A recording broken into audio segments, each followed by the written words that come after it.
Good evening, everyone. It's Grandma Sherry, and I'm ready to make a poor man's pudding.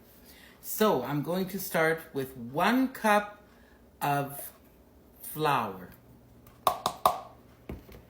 And then I'm going to put in 3/4 cups of white sugar. And then I am going to put in a little pinch of salt, not much. Oh, just even that's too much, just a pinch, and I mean a pinch. Okay, and then I'm going to put in 1 teaspoon of baking powder. It's almost like making a bannock, I always think. You know, the main ingredients, and sugar, I guess. We didn't always put sugar in. Okay, so then I'm just going to mix it with my hands. It's just me here, so my hands are clean. But I'm just going to mix it. Okay, so once I get it all mixed in there, and I'll have the recipe written for you. Then I'm going to put 1/2 cup of cold water. Okay. And I'm just going to mix a little bit of the flour in with it, because then I'm going to put in 1/2 cup of well-washed raisins. I wash my raisins really well.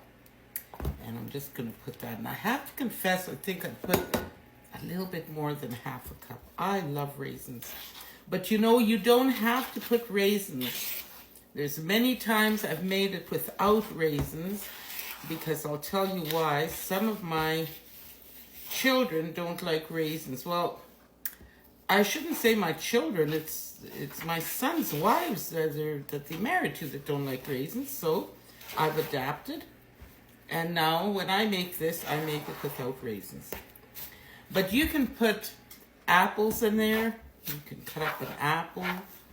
Put apple in there. You can put apricots.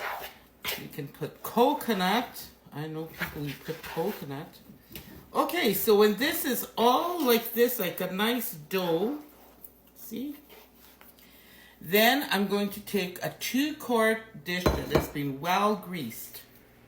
And I'm going to put this dough right in there. Right in a nice heap. Like that. Oh, I think I saw some flour shoot across there. I guess it wasn't at the edge, I guess. Okay. Now, once I get that in there, see? I hate wasting it. I gotta get that off there. Okay. There it is, like that. So then, what I have is I have 1 cup of brown sugar that's been well packed with 1 heaping tablespoon of butter. Oh, just excuse me. I had to run and get the hot water. I'm sorry, I just ran out of the way. Okay, then I'm going to put 2 cups of boiling water in there. This water just boiled.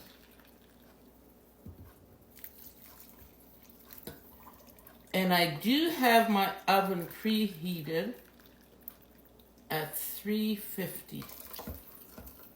Okay. So just stir that in there. I have a nice pie. You can mix this. Now, my sister makes hers all in one dish. She doesn't mix mine the way I do. We just do it a bit different. But I was talking to her and she said to me, now I mix mine all in one dish. I know, I've done that too. But for the purposes of this, I thought, I'll do it really nice. Okay, so there's the margarine in there, the butter. That's all melting. And then I'm going to take 1 tablespoon of brandy extract. Now you can put vanilla in there, which I usually do. But I've got raisins in there. I've got this brandy, and I thought, I'm going to use that brandy You could probably use, let me see what else is besides brandy. There's other flavorings. So I'm putting 1 capful in there. That's what my mother always used, was the cap of the vanilla. See, I do have a teaspoon here, and I think there is more in there, but that's okay. It's the flavor of brandy. I'm okay. Oh yeah, you could probably get rum extract, right? Well, you can. I've had that before. When I make my carrot pudding, I use rum.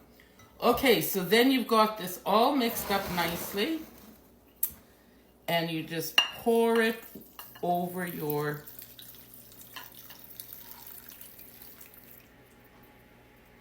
and don't worry if the butter isn't all melted. It will melt. Okay, into the oven for 30 minutes and at a preheated oven. And I'll be back when it's ready. Oh, look at this. It has just turned out perfect. And you just test it by pressing it like that, bounces back. But I put a knife and it came out nice and clean. It looks absolutely perfect. So now I'm going to spoon it up. And you know, I tell people, while they ask about it, if they should thicken, I'll say, no, it will thicken on its own, and it will. You will see that. Like, I'm breaking into this almost right out of the oven. I want to show you how it looks. Oh. It looks just delicious. Oh my goodness, look at that. I better put a little wee bit more on for myself. Oh, that's quite the bowlful. But that's okay. It's a cold evening here on the prairies in Canada. So I think that, and you know what else I'm going to put on? A scoop of vanilla ice cream. Like that. I've got to try it. Isn't that just beautiful? So that's what it is. It's called Poor Man's Pudding. And it's easy to make, and it's I make it when I get company. And everyone loves it. You can also make it with, I have a friend who uses rice flour. She understands about that flour, and she makes it like that too. So, you know, you can use different ways. But there it is, Poor Man's Pudding. That just tastes rich and delicious. Have a wonderful evening.